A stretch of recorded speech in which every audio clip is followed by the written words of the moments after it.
네, 조금 전까지는 우리가 그 패러렐 플롯이라고 하는 걸 그려서 이 어떤 특정한 조건을 걸어주고 컬럼마다 또는 이제 데이터마다 그 조건에 따라서 색깔을 다르게 함으로써 우리가 다변량 데이터에서 특정한 어떤 패턴들을 이렇게 시각적으로 읽어내고 분석하는 방식에 대해서 간단하게 이야기를 했습니다.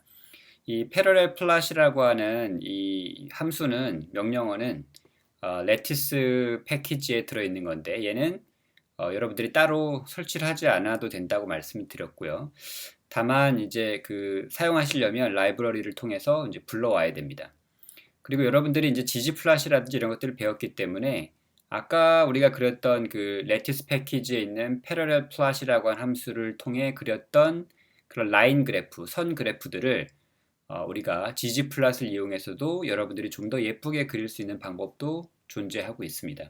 여러분들이 한번 시도를 해보시라고 제가 말씀을 드렸고요. 지금부터 저랑 할 내용은 이제 지난 시간에 말씀을 드렸듯이 이제 차원 축소 분석이라는 겁니다. 그래서 영어로는 여기 나온 것처럼 dimensionality reduction이라고 되어 있고요. 만약에 이제 이런 가정을 하는 겁니다. 토양이나 환경 샘플에 존재하는 또는 뭐 요새 유행하는 그 장내 미생물 그런 샘플의 그 군집 구조, 미생물들이 얼마만큼 어떻게 들어 있는지, 어떤 미생물 그 종들이 존재하는지를 파악하기 위한 데이터를 여러분들이 얻었다라고 가정을 합시다. 그러면 보통은 각각의 샘플마다 뭐 이 샘플의 종류마다 다르지만 토양 샘플이나 아니면은 이 그 피칼 샘플 즉 그 장내 미생물에 대한 그 샘플을 가지고 우리가 분석을 보통 해보면 적게는 수백 종에서 많게는 수천 종에 이르는 미생물들을 우리가 발견할 수가 있습니다. 그리고 이제 지금 자세히는 말씀드리지 않겠지만 보통 그런 것들을 분석하는 방식이 시퀀싱 데이터를 기반으로 해서 하고 있고요. 그래서 얼마만큼 많은 그 해당하는 시퀀스들이 검출이 되느냐를 기반으로 해서 각각의 미생물들을 알 수도 있고 걔네들이 얼마만큼 많이 존재하는지 그 빈도, 어번던스를 우리가 그 각각의 샘플에 대해서 특정을 할 수가 있게 됩니다. 그러면 여러 개의 샘플을 놓고 비교를 할 수 있겠죠. 그럼 환자다 그러면 정상인과 어떤 특정한 질병을 갖고 있는 사람의 어떤 그 마이크로바이옴 조성,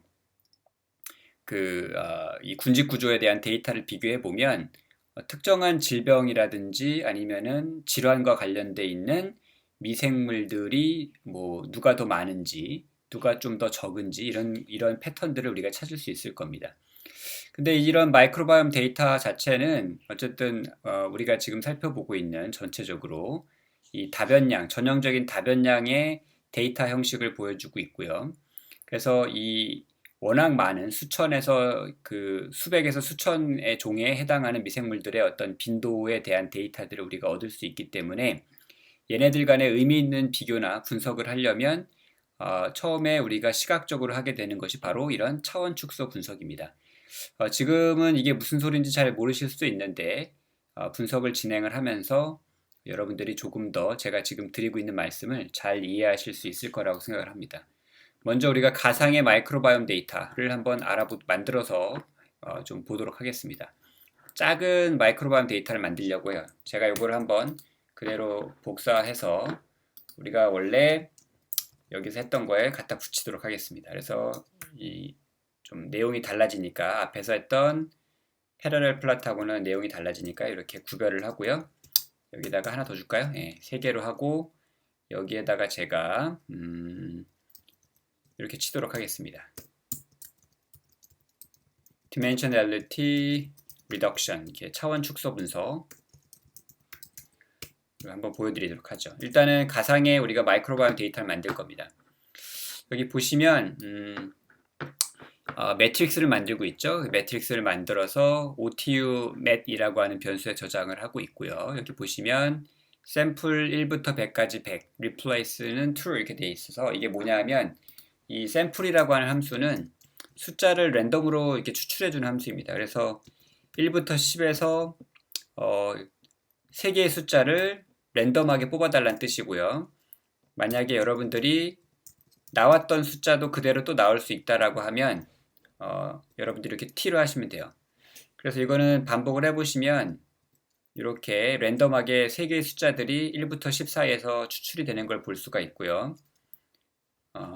replace를 true라고 했기 때문에 아주 드물지만 예를 들어 뭐 지금은 다 다른 숫자들이 나오지만 요거를 한번 바꿔서 제가 시도를 해볼게요. 한 8로 해볼까요? 10개 뽑아도 됩니다. 10개 뽑는 걸로 하겠습니다. 1부터 10 사이에서 랜덤하게 10개를 뽑는 거. 이거는 뭐 의미는 없긴 하지만 뭐 상관없습니다. 예. 그래 보면 우리가 1부터 10 사이의 숫자에서 랜덤하게 10개를 뽑으면 이때 replace를 t로 했기 때문에 7, 7처럼 같은 숫자들이 반복해서 나올 수 있고 10, 10, 10 이렇게 같은 숫자들이 반복해서 나올 수 있는 걸 볼 수 있습니다. 지금 그걸 한 거고요. 1부터 100 사이에서 100개의 숫자를 중복을 허락해서 뽑은 거고 줄의 숫자는 10개를 했기 때문에 10 곱하기 10 이런 매트릭스가 만들어지게 됩니다. 거기에 이제 그 매트릭스의 줄 row name은 이렇게 paste zero라고 하는 함수를 써서 OTU에다가 1부터 줄까지 줄 숫자만큼을 이제 붙여서 하는 거고요. 요거를 한번 실행을 직접 해보시면 이게 무엇인지를 여러분들이 잘 아실 수가 있게 됩니다. 실행을 해보시면 지금 만들진 않았군요. 예, 만들어야 되고 먼저 실행을 해보시면 이 코드를 이렇게 OTU 1번부터 OTU 10까지 되어 있습니다. 이게 뭔지는 여러분들이 지금 이해하지 못하셔도 되고요. 예를 들어 이거를 어떤 종의 이름이라고 일단은 그 정도로만 이해를 하시면 되겠습니다. 그래서 OTU 1부터 OTU 10, 10개의 어떤 그 종들이 내 샘플에서 나왔다라고 이해를 하시면 되고요. 그 다음에 여기 컬럼 네임은 이제 어번던스가 될 텐데 마찬가지로 페이스트 제로를 이용해서 샘플 1부터 10까지 이렇게 될 겁니다. 그래서 지금 보시면 OTU 매트릭스를 한번 불러와 보면 OTU 맷입니다. OTU 매트릭스는 이렇게 됩니다. 그래서 10개의 줄에 10개의 칼럼을 갖고 있어요. 그래서 1번부터 1번 샘플부터 10번 샘플까지 여기가 지금 실행이 안 돼서 이랬는데 실행을 하고 나서 OTU 맷 다시 불러와 보면 10개 샘플에 대해서 10개의 종들의 어떤 빈도들을 나타내고 있습니다. 이거를 조금 변형을 해도 사실 상관은 없습니다. 어떻게 할 수 있냐면 이거를 0부터 100까지 이렇게 하고요. 0부터 100까지 해도 되고 그 다음에 이제 replace를 true로 해가지고 한번 만들어 보고 이렇게 다시 한번 해볼게요. 그러면 0이 들어간 데도 있을 겁니다. 지금은 없네요. 불행히도. 어쨌든 상관없습니다. 상관없는데 이게 좀 더 리얼한 어떤 데이터셋이 되려면 사실은 이거를 우리가 좀 제가 원래 그 교재에 나와 있는 거랑은 좀 다르게 좀 바꿔보도록 하죠. 이거를 이렇게 할까요? 좀 리얼한 데이터를 만들기 위해서 X라고 하는 걸 만들어서 0을 20번 반복을 해볼까요? 그러면 X는 0이 20번 들어간 게 되고요. 그쵸? 자, Y는 뭘로 할 거냐면 Y는 그냥 뭐 이렇게 하죠. 1부터 100까지 이렇게 이렇게 가고요. 그 다음에 이 부분을 이렇게 가시죠. 이거 아마 이해하실 수 있을 겁니다. 여러분들이 이제 X하고 샘플 여기는 사실 똑같네요. 똑같습니다. 여기 Y를 하지 말고요. X하고 그냥 이 랜덤하게 샘플링한 걸 합치는 식으로 진행을 하도록 하죠. 아니다. 아닙니다. 이거를 이렇게 놓고 샘플을 할 때 Y는 1부터 100까지 놓고요. 이 부분을 이제 X하고 Y를 합친 데서 우리가 숫자를 100개를 뽑는 걸로 하겠습니다. 한번 이렇게 해보고요. 이게 무슨 뜻이냐면 0이 20개 들어간 거랑 1부터 100까지 숫자에서 X, Y를 합치는 게 여기 들어가죠. 벡터가. 그래서 120개의 숫자가 여기 지금 들어가 있고 그 120개의 숫자의 벡터로부터 100개의 숫자를 랜덤하게 뽑을 거예요. 그렇죠? 그래서 가보면 우리가 이제는 제법 이렇게 어떤 그 해당하는 OTU들이 발견이 되지 않는 샘플들이 이제 나오는 것을 볼 수가 있습니다. 이게 훨씬 더 좀 더 리얼리스틱한 그런 샘플이 될 것 같아요. 물론 여기에 경향성이라는 건 없을 겁니다. 왜냐하면 그 우리가 랜덤하게 이런 숫자들을 뽑았기 때문에 어떤 뭐 샘플들 간의 어떤 그 비슷한 경향을 보인다든지 이런 것들을 아마 찾기는 어려울 수 있어요. 그래도 한번 일단 진행을 해보겠습니다. 자, 이렇게 랜덤하게 데이터를 만들면 이런 식의 우리가 매트릭스를 얻을 수가 있고요. 그 다음에 이제 샘플들 간의 유사성을 비교해 볼 건데요. 어떻게 비교해 볼 수 있냐면 여기 있는 이 distance라는 함수를 쓸 겁니다. 자, 그런데 우리가 이 distance라는 함수를 쓰려고 할 때 비교하는 대상, 즉, 이 distance는 거리잖아요. 그래서 이 거리를, 그러니까 계산을 하게 돼요. 샘플과 샘플 간의 거리를 흔히 말하는 유클리디안 디스턴스라는 걸 계산하게 됩니다. 이거는 지금은 잘 몰라도 상관없는데 어쨌든 지금 제가 이 디스트라고 하는 함수를 써서 계산하고 있는 샘플들 간의 거리 또는 거꾸로 말하면 샘플들 간에 얼마만큼 가깝지 않느냐 또는 거꾸로 말하면 샘플들 간에 얼마만큼 가깝냐 이런 것들을 지금 보고 싶은 건데 예를 들어서 뭐 이런 거예요. 샘플 1번과 2번이 굉장히 좀 비슷하다. 그럼 가깝다는 뜻인데 그러려면 어떻게 되겠어요? OTU 1번의 어떤 어번던스도 비슷하고 OTU 2번의 어번던스도 비슷하고 OTU 3번도 서로 이 샘플과 2번 사이에 비슷한 숫자로 나와야 되는 거예요. 지금 그거를 우리가 이제 가깝다라고 얘기를 하고 있는 거고 그거를 비교하려면 사실은 이제 여기에 있는 지금 t라고 하는 함수를 써서 트랜스포지션이라는 걸 해줘야 됩니다. 이게 지금 뭔지를 한번 먼저 좀 간단하게 보여드릴게요. 만약에 제가 이렇게 트랜스포지션을 하게 되면 잘 보시면 알겠지만 이렇게 바뀝니다. 그쵸? 그래서 아까는 OTU에 대한 정보가 row로 왔었고 샘플에 대한 정보가 컬럼으로 왔었는데 지금 컬럼하고 row가 뒤바뀌어 있습니다. 그 다음에 우리가 아까 distance라는 함수를 쓸 때 이렇게 하는 이유가 뭐냐면 distance라는 함수를 쓸 때 그 dist라고 하는 함수 자체가 거리를 계산하는 게 바로 이 row를 기준으로 해서 계산하는 거예요. 그래서 내가 그 거리를 보고 싶은 거는 바로 이 샘플들 간의 거리거든요. 그렇기 때문에 샘플이 이 row의 위치에 줄의 위치에 오게끔 바꿔주기 위해서 이렇게 우리가 transpose라고 하는 함수를 써서 이렇게 row하고 컬럼의 위치를 바꿔준 거고요. 여기다가 이제 dist라고 하는 함수를 얹어서 여러분들이 distance를 구해주면 되는데 그냥 구하는 게 아니라 구한 후에 otu.dist라고 하는 데다가 우리가 저장을 하도록 하겠습니다. 거리에 대한 데이터를. 그래서 실제로 이렇게 계산이 될 거고요. 간단하게 otu dist를 이게 또 잘못됐군요. otu가 맞습니다. OTU dist고요. OTU dist를 불러오면 이렇게 아까 말씀드린 지금 당장은 뭐 이해 못하셔도 상관없는 유클리디안 디스턴스를 샘플 간에 계산해 준 거예요. 그래서 샘플 1하고 1은 계산할 필요가 없기 때문에 샘플 1하고 1은 당연히 거리가 0이겠죠. 똑같으니까.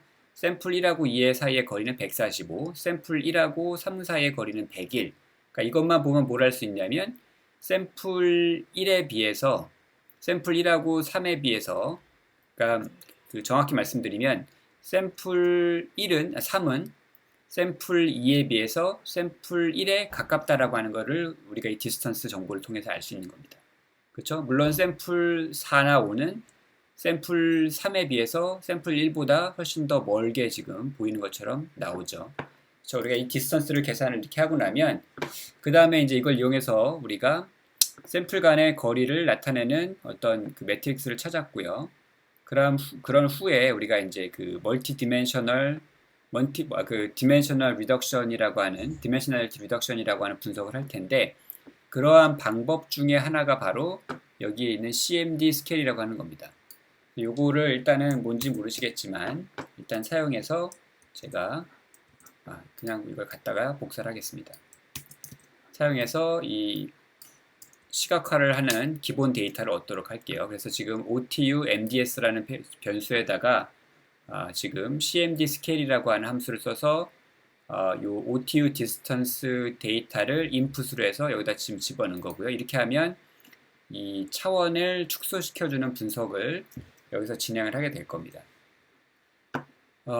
또 뭐가 OTU 디스가 맞지 않나요? 아, 여기 디스트로 돼 있군요. 바꿔주고요. 자, 그러면 OTU MDS, 멀티 디멘셔널 스케일링의 약자예요. CMDS라고 하는 게 바로 이 멀티 디멘셔널 스케일링을 해주는 그런 함수에 해당이 됩니다. 물론 이거는 지금 아웃풋을 보시면 이렇게 좌표 형태로 나와 있어요. 그래서 요거는 사실 어떤 거냐면 여러분들이 이 차원 축소 분석이라는 걸 좀 간단하게 좀 설명을 제가 드릴 텐데 이런 거예요. 그래서 이 차원 축소 분석이라고 하는 일이 뭐냐면 데이터에 존재하는 어떤 패턴들을 캡처를 하는 거예요. 그래서 그거를 전체적인 어떤 그 디멘전을 줄이기 위해서 지금 우리가 보시면 우리 데이터에서는 차원이 10차원으로 되어 있습니다. 그쵸? 10차원이 아니고 10차원 맞습니다. 왜냐하면 지금 샘플 숫자로 얘기하는 게 아니라 지금 원래의 우리 데이터를 가서 보시면 샘플 각각에 대해서 이 샘플을 나타내는 OTU가 10개씩 있기 때문에 이 각각의 샘플들을 나타내는 데이터 값이 우리가 뭐 봤던 XY축, XY 값 이렇게 해서 2차원으로 나타내는 게 아니라 만약에 XYZ 이렇게 표시되어 있으면 3차원 데이터잖아요. 근데 지금은 이렇게 OTU1부터 OTU10까지 10차원 데이터입니다. 사실 실제 마이크로바이옴 데이터는 아까도 말씀드렸지만 수백에서 수천 차원으로 이루어져 있게 되겠죠. 그럴 때 이런 것들 사이에 어떤 거리들, 어떤 샘플이 어떤 샘플하고 더 가깝고 이런 것들을 직관적으로 보기 위해서 우리가 하는 건데 이 차원 축소 분석이 하는 일이 뭐냐면 이런 데이터 내에 존재하는 패턴을 기반으로 해서 전체적인 어떤 패턴을 잘 보여주는 그런 측면들을 이렇게 딱 하이라이트 하는 거예요. 이게 무슨 얘기냐면 간단하게 얘기하면 이런 겁니다. 여러분들 이렇게 이렇게 XY축이 있고 원을 그렸을 때 여기 오렌지 점하고 녹색 점이 있을 때 얘네들의 위치를 표시하는 방법은 사실은 여기 뭐 이스트 노스로 되어 있지만 이걸 XY로 치환해도 상관없습니다. 그래서 X축으로 이만큼, Y축으로 이만큼 와서 이 점이 있다라고 표시를 할 수 있는 방법이 있잖아요. 여기 녹색 점도 마찬가지인데 근데 우리가 어떻게 할 수 있냐면 차원 축소 방법이 이제 대표적으로 할 수 있는 게 뭐냐면 이런 거예요.